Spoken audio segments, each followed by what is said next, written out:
Witness কারা কারা সই করবে চলে আসুন এখানে।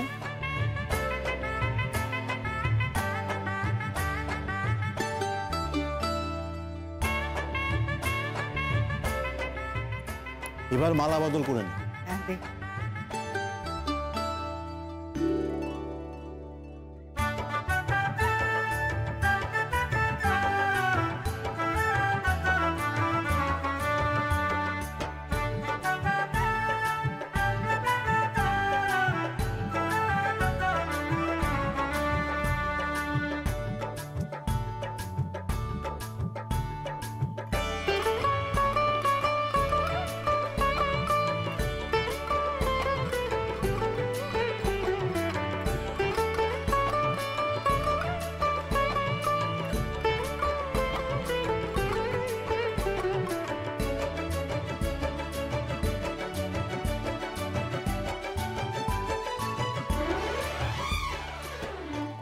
আসল বিয়েটা কিন্তু হয়ে গেল, এবার সিঁদুর পরাতে চাইলে পরাতে পারেন।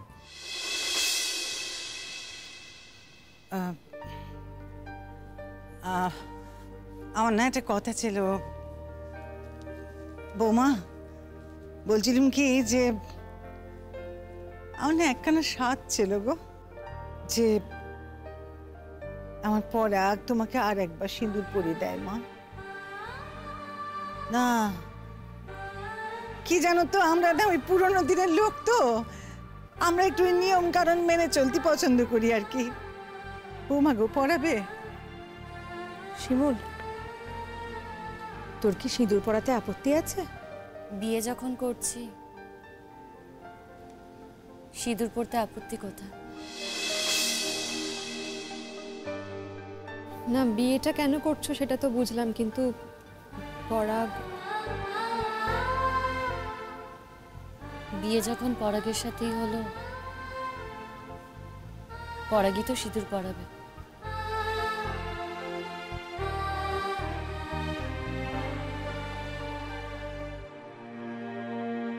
परा বুঝতে পারছি कि তোমার थोड़ा प्रॉब्लम হবে ওকে सिंदूर पहनाने में। শিমুল, तुम थोड़ा पास जाके बैठो ना, তাহলে ও সুবিধা হবে।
বিপাশা, তোমার সাথে আমার কিছু কথা আছে। আর যাই কথা থাক, অন্তত এ বাড়ি ছেড়ে চলে যাওয়ার কোনো রকম কোনো কথাই আমি শুনবো না। কেস শুরু হচ্ছে তো কদিনের মধ্যে, এ বাড়িতেই থাকবো, কোথাও যাব না। বৌমা, তোমাকে আমার ছেলে কিছু টাকা দেবে। এই অশান্তি আমার আর ভালো লাগছে না বৌমা। কি টাকা দেবে? টাকা দিয়ে কি করবে? আমাকে কিনে নেবে? কত টাকা দেবে তোমার ছেলে? হ্যাঁ, কত টাকা দিয়ে কিনে নেবে তোমার ছেলে আমাকে? তুমি মাথা ঠান্ডা করো, তুমি শুধু শুধু অশান্তি করছো কেন? আমি কি বলতে চাইছি একবার শোনো প্লিজ। দেখো, তুমি তো কোনোদিন মা হতে পারবে না। দেখো, একটা বাচ্চাটার কথা ভাবো, কি হবে বাচ্চাটার? ও ও ও সারা জীবন একা থাকবে, ওকে এইভাবে দূরে ঠেলে দেওয়া যায়? তোমার তোমার মনুষ্যত্ব বলে কিছু নেই বিপাশা, তুমি তো এরকম মানুষ নও, বলো। বাচ্চাটার কথা একবার ভাবো। তোমার এতদিন মনে হয়নি এই কথাগুলো? একবারও মনে হয়নি?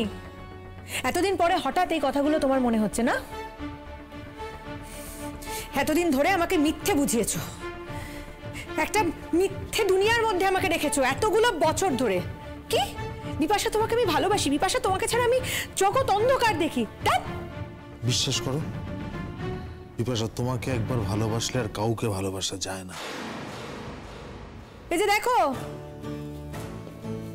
শুনছো তোমার বর কি বলছে গো? আমাকে ভালোবাসে না কেউ তোমাকে ভালোবাসে? কি বলবে তুমি এখানে? আমার বর আমাকে কতটা ভালোবাসে সেটা আমার কারোর থেকে জানার প্রয়োজন নেই। বাবা, তাহলে তোমার বর এখন আমাকে স্তোক বাক্য দিচ্ছে, নিশ্চয়ই স্তোক বাক্য দিচ্ছে, যাতে এই স্তোক বাক্যগুলো আমি শুনি, শুনে একেবারে গলে যাই, গলে গিয়ে ডিভোর্সটা ওকে দিয়ে দিই, যেটা ও চাইছে। এই শোনো, অনেক দিন না তোমার সঙ্গে ভালোভাবে কথা বলেছি, এবার তুমি আমার স্বরূপ দেখতে পাবে। স্বরূপ? কি স্বরূপ দেখাবে তুমি আমাকে? কি স্বরূপ দেখাবে তুমি? আমার স্বরূপ নেই? স্বরূপটা আমি প্রকাশ করতে পারি না? লোকবল তোমার একার আছে ভেবেছো, আমার কোনো লোকবল নেই। হ্যাঁ জানি, এখন তোমার মা আছে তোমার পক্ষে, তোমার দিদিরাও নিশ্চয়ই তোমারই পক্ষ নেবে, খুব স্বাভাবিক ব্যাপার। এ বাড়িতে তো আসা যাওয়া বন্ধ করে দিয়েছে। বাচ্চাগুলোকে তো একদিন ধরে তো দেখেছি আমারই ঘাড়ে ফেলে রাখতো, সমস্ত দায়িত্ব আমারই ছিল, এখন সব ভুলে গেছে। এখন পুরনো বৌদিকে টোটালি ভুলে গেছে এই নতুন বৌদিকে পেয়ে, তাই না? তুমি তো হিংসুটে কেন? এত হিংসুটে, এরকম হিংসুটে আমি তোমার মতো কাউকে দেখিনি। তাই? হ্যাঁ। আজ মনে হয়েছে না তোমার? ওহো, আজ মনে হলো? এতদিন তো মনে হয়নি গো। এতদিন মনে হয়েছে কত উদার বিপাশা, ওর মতো মেয়েই হয় না। এতদিনও মনে হয়নি? ভুল বলেছিলাম, ভুল, মিথ্যা কথা বলেছিলাম। এত তর্কাতর্কির তো কোনো দরকার নেই। ও আছে, থাকুক, আমিও থাকবো। পারবে তো তুমি আমাকে আর আমার স্বামীকে রোজ এক বিছানায় দেখতে পারবে? পারবে আমাদেরকে সংসার করতে দেখতে? আমিও দেখব। কি করে আটকাও তুমি আমাদের? আর মা, আমি আপনাকেও একটা কথা বলতে চাই। এতগুলো দিন আমি আপনার সাথে শুয়েছি, এ বাড়িতে তো দুটো ঘর আছে। আজ থেকে আর তা হবে না। আজ থেকে আমি, আমার স্বামী, আমার বাচ্চাকে নিয়ে এক ঘরে শোবো। এই বাড়ি আপনার, আপনি যেখানে খুশি থাকতে পারেন। আজ থেকে আপনি আপনার বড় বৌমার সাথে শোবেন। কি মনে হচ্ছে তোমার? কি মনে হচ্ছে? এই যে এতগুলো বাণী শোনালে, এতক্ষণ এত কথা বললে, খুব কষ্ট হবে না আমার? তোমাকে, তোমার বরকে একসাথে এক বিছানায় শুতে দেখে এই কথাটা শুনে আমার ভীষণ কষ্ট হবে। আমার এত কষ্ট হবে যে আমি এই বাড়ি ছেড়ে চলে যাব বা ডিভোর্স দিয়ে দেবো, যেটা চাইছো তোমরা। হবে না সেটা, কোনো অবস্থাতেই সেটা হবে না। এই চুকারো, এত কথা কিসের? হ্যাঁ, কত টাকা লাগবে তোমার বলো তো? কত টাকা লাগবে? এই ভিখিরি পেয়েছো তুমি আমাকে? কি ভাবছোটা কি? পয়সা দিয়ে কিনে নেবে আমাকে? ভিখিরি পেয়েছো? চলো, কত পয়সা দেবে বলো, বলো বলো, কত পয়সা দেবে? টাকা ভদ্রলোকের এক কথা। হ্যাঁ, আমি খুব বড় চাকরি করি না। হ্যাঁ, আমার জমানো টাকা পয়সাও সেরকম নেই। কি করে থাকবে? থাকার কথাই তো নয়। একার একটা মানুষের এই সামান্য এই কটা রোজগারে দুটো প্যারালাল সংসার এত বছর ধরে চলে এসছে, কি করে থাকবে? আরে শোনো, একটা কথা, তুমি আমার পয়সা আমি রোজগার করি, একটা সংসার চালাবো, 10টা সংসার চালাবো, সেটা আমার ব্যাপার। নিশ্চয়ই তোমার ব্যাপার, 100 বার তোমার ব্যাপার, কিন্তু এটাও কিন্তু আরেকটা ফ্যাক্টর যে তোমার অর্জিত টাকা, তোমার রোজগার করা টাকার উপর যতটা তোমার অধিকার আছে, ততটাই আরো কিছু মানুষের অধিকার রয়েছে। যেমন তোমার মা, ঠিক তেমনই ততটাই অধিকার আছে তোমার লিগ্যাল ওয়াইফের। আর তোমার আরেক, ও বাবা, ওকে তো বউফু ধরি না, রেজিস্টার্ড নয় বিয়েটা, ওকে কি তোমার স্ত্রী হিসেবে আমি ভাববো বলো? প্রশ্নই উঠছে না, ওকে আমি বাদই দিলাম খরচার খাতায়। কিন্তু আমার যেটুকু প্রাপ্য, আমার যেটুকু অংশ, সেটা আমাকে দিয়ে দিতে হবে। আমার সমস্ত কিছু যদি আমাকে কড়াই গন্ডায় বুঝিয়ে দেওয়া হয়, তখন আমি তোমাকে ডিভোর্স দেবো কিনা ভাববো। সমস্ত কিছু মানে বৌমা, তুমি কি আমার ছেলেটাকে দেউলিয়া করে ছাড়বে? ও বাবা, ছেলেটা দেউলিয়া হয়ে যাবে? কত দুঃখ, কত চিন্তা না ছেলের জন্য। আমার কথা মনে হচ্ছে না তোমার একবারও? আমিও তো দেউলিয়া হয়ে গেলাম মা। আমার তো সর্বস্ব চলে গেল, আমার মান সম্মান, মাথার উপর ছাদ, সবকিছু তো চলে যেতে বসেছে। লোক সমাজে আমার তো মুখ দেখানোর জায়গা নেই। লোকে আমাকে দেখে হাসছে, হাস্যকর করে ছেড়েছে তোমার ছেলে। আমি কি করেছি? আমার তো কোনো দোষ নেই। তোমার ছেলে একটা মধ্যযুগীয় মানুষের মতো একটা লিগ্যাল বিয়ে থাকতে আর একটা ইল্লিগাল বিয়ে করে বসে রয়েছে, সংসার করেছে এতগুলো বছর, আমাকে ঠকিয়ে, আমাকে না জেনে। একটা বাচ্চা আছে, সেই বাচ্চার বাবা তোমার ছেলে। লজ্জা করছে না তোমার? তোমার ছেলেকে সাপোর্ট করছো কেন? সাপোর্ট করছো সেটাও তো জানি। সেটা যদি না জানতাম, ছেলের রোজগারের উপর তো ডিপেন্ডেন্ট তুমি। ছেলের যদি রোজগার না থাকে, ছেলের যদি চাকরি না থাকে, তোমাকে খাওয়াবে পড়াবে কে মা? ঠিক সেই কারণেই ছেলের মাথার উপর তোমার হাতটা রাখতে হচ্ছে। কি মনে হচ্ছে জানো তো, এতগুলো বছর ধরে ভস্যে ঘি ঢেলেছি এই সংসারের পিছনে, তোমার পিছনে, তোমার ছেলের পিছনে ভস্যে ঘি ঢেলেছি। যদি রাস্তার লোকের জন্য এটুকু করতাম না, তারাও হয়তো আমার প্রতি দয়া দেখিয়ে দুটো কথা আমার হয়ে অন্তত বলে যেত। বিপাশা, আমার মায়ের সঙ্গে ভদ্রভাবে কথা বলো। যথেষ্ট ভদ্রভাবে কথা বলেছি, বলেছি। এতদিন ধরে, এতগুলো বছর ধরে এই ঘটনার পর থেকে যথেষ্ট ভদ্রভাবে কথা বলেছি। তোমার মার সঙ্গেও বলেছি, তোমার সঙ্গেও বলেছি। আরো অনেক খারাপ ভাবে, অনেক অভদ্রভাবে আমার কথা বলা উচিত ছিল তোমার মার সঙ্গেও। আর তোমাকে যে আমার কিভাবে শায়েস্তা করা উচিত ছিল, সেটা তো আমি এখন বুঝতে পারছি।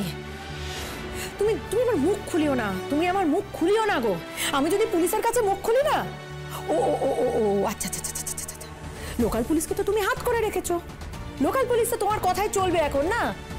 পাড়ার ছেলেরা কিন্তু তার নয় চন্দন মৈত্র, পাড়ার ছেলেরা কিন্তু তা নয়। আমার একার কথায় যদি আমি ছেলেগুলোকে জড়ো করি না, এমন মার মারবে তোমায়, মাটি থেকে উঠে দাঁড়ানোর ক্ষমতা থাকবে না তোমার। একটা মেয়ের জীবন নিয়ে ছিনিমিনি খেলা তোমাকে বের করে দেবে। আমি কি তখন চুপ করে বসে থাকবো? আমার স্বামীর গায়ে হাত পড়লে আমিও কিন্তু চুপ করে বসে থাকবো না, আমিও কাউকে ছেড়ে দেবো না। আগে ও তোমার স্বামী সেটা প্রমাণ করো, তারপর তো বাকিটা হবে। আচ্ছা, তোমার কি একটুও লজ্জা নেই? তুমি তুমি শুনছো বারবার আমরা বিয়ে করেছি, আমাদের একটা সন্তান আছে, তারপরেও কাকড়ার মতো সবকিছু ধরে থাকবে তুমি? ইট কাঠের উপর তোমার এত মায়া? তোমার জীবনে যদি কোনোদিন এই দিনটা আসে না, তুমি বুঝতে পারবে যে কোন সময় এবং কোন পরিস্থিতি মানুষের জীবনে এলে এই ইট কাঠের প্রতি মানুষের এত মায়া হয়। যাক, আমার সঙ্গে কোনো কথা তোমাদের থাকতে পারে বলে আমার মনে হয় না। আমার তো অন্তত নেই। তোমরা এবার যাও তো, আমাকে একা থাকতে দাও। তার মানে সোজা আঙুলে ঘি উঠবে না? হ্যাঁ, না উঠবে না। তুমি আঙুলটা বেঁকা করো দেখি। তুমি বেঁকা আঙুলে ঘিটা তোলার চেষ্টা করো। আমার আঙুল সোজাই থাকবে। আমি দেখি তোমার বেঁকা আঙুলের জোর বেশি নাকি আমার সোজা আঙুলের জোর বেশি। এসব ঝগড়া অশান্তির তো কোনো দরকার ছিল না বৌমা। তুমি যদি ওকে ভালোভাবে ডিভোর্সটা দিয়ে দিতে। কেন দেবো? কেন দেবো ডিভোর্সটা? তুমি দিতে, তোমার বর যদি এরকম একটা কাজ করতো, তুমি দিতে তোমার স্বামীকে ডিভোর্স? দিতাম আমি। যদিও একবারে এক কথায় বলতো আমাকে যে আমি একটা অন্য মেয়েকে ভালোবাসি, সেই দিন বাড়ি ছেড়ে চলে যেতাম আমি। একটা কথাও বলতাম না। সেটা তো করেনি। দিনের পর দিন আমাকে ঠকিয়ে গেছে, আমাকে মিথ্যে কথা বলে গেছে। আর এমন ঠকান ঠকিয়েছে, সে ঠকানোর আমার কাছে অন্তত কোনো ক্ষমা নেই। পারবো না ক্ষমা করতে। দেখি না কত দূর ও যেতে পারে, আমি দেখি। ওর যত দূর যাওয়ার ও যাক, আমিও যাব। আমারও যত দূর যাওয়া সম্ভব আমি তত দূরই যাব। আর এই জগতে যদি চন্দ্র, সূর্য, ঈশ্বর সব সত্য হয়ে থাকে, তাহলে এই লড়াইটা আমিই জিতবো। শেষ কথা আমিই বলবো। শোনো, লোকাল পুলিশের সঙ্গে হয়তো সমঝোতা করে নিয়েছো, করতেই পারো তুমি। কিন্তু জানো তো, লোকাল পুলিশেরও বাবা আছে। তাদের সাথে সমঝোতা করা অত সহজ নয়। তোমার মতো তো চুনোপুটি একটা মানুষের পক্ষে তো সম্ভবই নয়। আর সবাই না সমঝোতা করার লোকও হয় না, বুঝলে তো?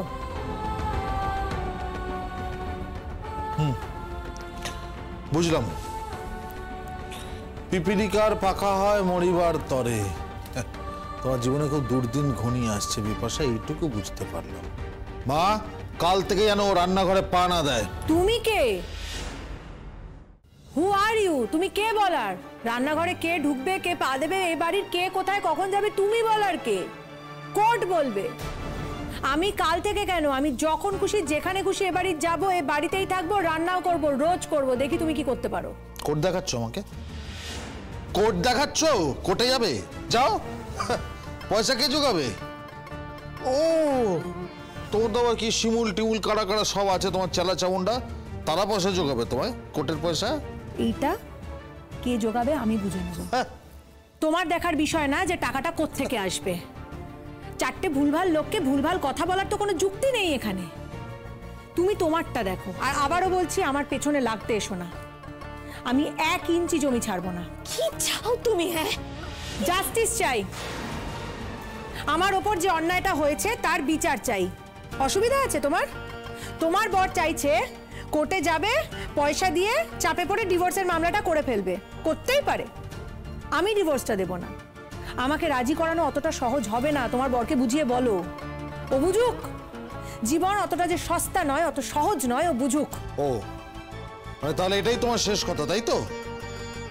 এটাই আমার শেষ কথা। দেখো, আমি কিন্তু তোমার সঙ্গে সমঝোতা করতে এসেছিলাম, এবং তুমি এই ঘটনাটা যেদিকে নিয়ে গেলে আমার কিছু বলার নেই। হয় না, হয় না। কি হয় না? তোমার মতো মানুষের সঙ্গে সমঝোতা করা যায় না। অন্তত তোমার মতো একটা নিচু মানুষের সঙ্গে আমি সমঝোতা করব না। বৌমা, এই অশান্তিটা তুমি আর কতদিন জিয়ে রাখবে বলো তো? সারা জীবন, সারা জীবন জিয়ে রাখবো। আমি তো আর কাউকে বাইরে বসিয়ে রাখিনি। কথা দিইনি তো, মিট করব, কফি খাবো, শনি রবিবার গিয়ে সংসার করব, এরকম তো কাউকে আমার কথা দেওয়া নেই। তাই আমার কোনো তাড়াও নেই। আমি ওয়েট করব, সারা জীবন ধরে লড়বো, নো প্রবলেম। তারা তোমার ছেলের আছে। তোমার ছেলের ডিভোর্স পাওয়ার খুব তাড়া আছে। তার নতুন বউটাকে চাপ দিচ্ছে না, বাচ্চাটাকে নিয়ে এসছে এ বাড়িতে, ওকে সামনে রেখে চাপটা দিচ্ছে, তাই ওর ডিভোর্সের তাড়া রয়েছে। আর আমি তো ডিভোর্স দেবো বলে বিয়েটা করিনি মা। আমি তো তোমার ছেলেকে ভালোবেসে বিয়ে করেছিলাম গো, ভালোবেসে সংসার করেছি। আমার বাপের বাড়ির অমতে তোমার ছেলেকে বিয়ে করেছিলাম। এত বছর ধরে আমি তো সুন্দরভাবে থেকেছি, ওকে বিশ্বাস করে থেকেছি। আমার তো ভালোবাসাটা ফুরিয়ে যায়নি, তোমার ছেলের ভালোবাসা ফুরিয়ে গেছে আমার প্রতি, তাই জন্য সে অন্য ডালে গিয়ে বাসা বেঁধেছে। আমার ফুরিয়ে যায়নি, অন্তত সেই দিন পর্যন্ত যেদিন আমি জানতে পারলাম যে আমাকে ঠকিয়েছে। আর যেদিন আমি জানতে পারলাম যে আমাকে ঠকিয়েছে, সেদিন থেকেও আমার সব থেকে বড় শত্রু, সব থেকে বড় শত্রু। তার মানে এই নয় যে ওর ঠকানোটা মেনে নিয়ে সুরসুর করে আমাকে বাড়ি ছেড়ে চলে যেতে হবে, নেভার। তোমার মেয়ের সঙ্গে যদি এরকম হতো মা, কি করতে? কি একই কথা বলতে? না, আমার বোনের সাথে এই ঘটনাটা কোনোদিনও ঘটতো না। কারণ আমার বোন যেটা বলে ভগ্নিপতি সেটা মেনে নেয়, আমার ভগ্নিপতি যেটা বলে আমার বোন সুন্দরভাবে সেটা মেনে নেয়। আর সারা জীবন আমি যেটা বলেছি তুমি ঠিক তার উল্টোটা করে গেছো, ঠিক উল্টোটা করে গেছো। এই স্বেচ্ছাচারিতার জন্য আজ এখানে এসে দাঁড়িয়েছি আমরা। কিচ্ছু না, মুখে একটা মিথ্যে হাসি রেখে আমি পুরো ব্যাপারটা ঢাকা দিয়ে চলেছি, কম্প্রোমাইজ করেছি নিজের সাথে। কিন্তু ভেতরে ভেতরে আমি যে কতটা যন্ত্রণা পেয়েছি সেটা তুমি বোঝোনি কোনোদিনও, তোমাকে বোঝাতে পারিনি আমি। নতুন তথ্য, এটা একটা নতুন তথ্য জানা গেল। এতদিন তো জানতাম না। তুমি জানতে না? জেনে নাও, দেখো তোমার আবার কাজে লাগতে পারে, জেনে নাও। আমার তো এসব তথ্য ফত্য জেনে কোনো লাভ নেই। আমার যেটা করার আমি সেটাই করব। তুমি দেখো, এসব নতুন তথ্য জেনে তোমার বউ তোমাকে কি প্রোটেকশন দিতে পারে তুমি দেখে নাও। বুঝতে পেরেছি, তুমি একখানা ঘর জুড়ে থাকবে, তাই তো? বেশ, থাকো। চন্দন, তুমি দোতলায় একটা ঘর করো, আমি দোতলায় শিফট করে যাব। একই ঘরে এইভাবে আমি ওর সাথে থাকতে পারবো না। ওরে যে একটা ঘর করবো, টাকা কোথায়? দেখছো না এই লোভী মহিলাকে? হ্যাঁ, শুধুমাত্র টাকার জন্য, সম্পত্তির জন্য আঁকড়ে বসে আছে। ছি ছি ছি, এত লোভী মহিলা আমি কোথাও দেখিনি। আবার শুনছো না, মুখে বড় বড় কথা বলছে, আমার যা চাই তাই আমায় দিতে হবে। আর কি দিতে হবে? দিতে হবে, আমার যেটা ডিমান্ড সেটা দিতে হবে। তুমি কি ভাবছো তুমি মিষ্টি মিষ্টি আমাকে চারটে কথা বলবে, আমি ভুলে যাব? যেমন তোমার এই বউ ভুলেছে, নতুন তাই ভুলেছে। আমিও ভুলেছিলাম যখন নতুন নতুন আমি ছিলাম, আমিও ভুলেছিলাম। কিন্তু যেদিন এই ভুলটা আমার ভেঙেছে না, সেদিন থেকে আর পিছন ঘুরে আমার তাকানোর কথা মনে হয়নি। আমি জানি এ বাড়িতে আমার যথেষ্ট বিপদ আছে। তুমি যা মানুষ, তুমি যা ধূর্ত, এত বছর একটা জিনিস লুকিয়ে তুমি আমার সঙ্গে যেভাবে মিষ্টি মুখে রইলে, তুমি সব কিছু করতে পারো। তুমি চাইলে যে কোনো দিন এই বাড়ির মধ্যে আমাকে প্ল্যান করে মেরেও ফেলতে পারো তোমার রাস্তা পরিষ্কার করার জন্য। কিন্তু শোনো চন্দন, মরে যাওয়ার আগে তুমি আমাকে মারতে পারবে না, কখনো পারবে না। আমি যতদিন না আমার পুরো অংশ, আমার পুরো প্রাপ্য পাওনা গন্ডা এখান থেকে পাচ্ছি, আমি এখান থেকে কোথাও যাব না। কেউ আমাকে বার করতে পারবে না। তোমার যদি মনে হয় তুমি এই একই বাড়িতে তোমার মা, তোমার বউ, তোমার বাচ্চা, তাদের সবার সাথে আমাকে নিয়ে থাকতে পারবে না, নো প্রবলেম, থেকো না, বাড়ি করে দাও, বাড়ি করে দাও। অন্য একটা আমার পছন্দের জায়গা দেখে আমাকে বাড়ি করে দাও, আমি চলে যাব। যত তাড়াতাড়ি তুমি অ্যারেঞ্জ করবে তত তাড়াতাড়ি আমি বাড়ি থেকে বেরিয়ে চলে যাব। যেদিন অ্যারেঞ্জ করবে সেদিন বাড়ি থেকে বেরিয়ে যাব, কিন্তু তার আগে অবধি আমাকে এখান থেকে নড়ানো যাবে না। আর যতদিন না সেটা হচ্ছে না, ততদিন এই কানের কাছে ঘ্যান ঘ্যান ঘ্যান ঘ্যান করা, চলে যাও চলে যাও চলে যাও চলে যাও করো না তো, বিরক্ত লাগছে, ইরিটেটিং। তার থেকে বড় তোমার তো চাকরিটা চলে যেতে পারে এনি ডে, তুমি অ্যারেস্ট হয়ে যেতে পারো, তোমার নামে কেস আছে। তাই তোমার চাকরিটা তুমি কিভাবে বাঁচাবে? আর যদি চাকরিটা চলে যায় তাহলে এই পুরো বাড়ির সংসার, তোমার নতুন বউয়ের খরচা, তোমার বাচ্চার খরচা, তোমার মার খরচা কিভাবে চালাবে সেটা বরং ভাবো। আমি এটা একটু দেখতে চাই। আর সেটা হলেই তোমার 16 কলা পূর্ণ হয়, তাই তো বৌমা? তুমি আমার ছেলেটাকে জেলে দেবে, তারপর তোমার শান্তি হবে। তোমার মনের ভেতর এত প্রতিহিংসা? হ্যাঁ মা, এতটাই প্রতিহিংসা। তোমার ছেলে আমাকে যে হিংসাটা দিয়েছে, সেই হিংসের উত্তরে যদি এইটুকু প্রতিহিংসা আমি না দিই, তাহলে তোমার ছেলের যোগ্য স্ত্রী হিসেবে নিজেকে প্রমাণ করবো কি করে বলো? হবে না তো। জায়গা তোমরা যাও এখন এখান থেকে, ভাল লাগছে না আমার। একটু আমাকে একা থাকতে দাও, সব ভিড় করে আছো তখন থেকে বিরক্ত লাগছে। এরপর যদি ভিড় করে থাকো আমি কিন্তু পাড়ার লোকজন ডাকবো। এই কি বললে? পাড়ার লোক? ভয় দেখাচ্ছ তুমি আমাকে? আমাকে ভয় দেখাচ্ছ আমাকে? ভয় পাও তুমি? Shut up! এই পুরুষকার খুব জেগে উঠেছে না? উঠবেই তো, দুটো বিয়ে করার ফল। দেখো, ঘাঁটাতে এসো না, আমাকে একদম ঘাঁটাতে এসো না। তুমি আমার ওপর যতটা টর্চার করবে আমি ততটা বেশি ভয়ঙ্কর হব, সেটা তোমাদের কারুর জন্য ভালো হবে না। তার থেকে ভালোই ভালোই বলছি, জাস্ট বেরো এখান থেকে, বেরো। পারমিশন ছাড়া, আমার পারমিশন ছাড়া আমার সাথে কথা বলবে না, আমার চৌহদ্দিতে ঢুকবে না।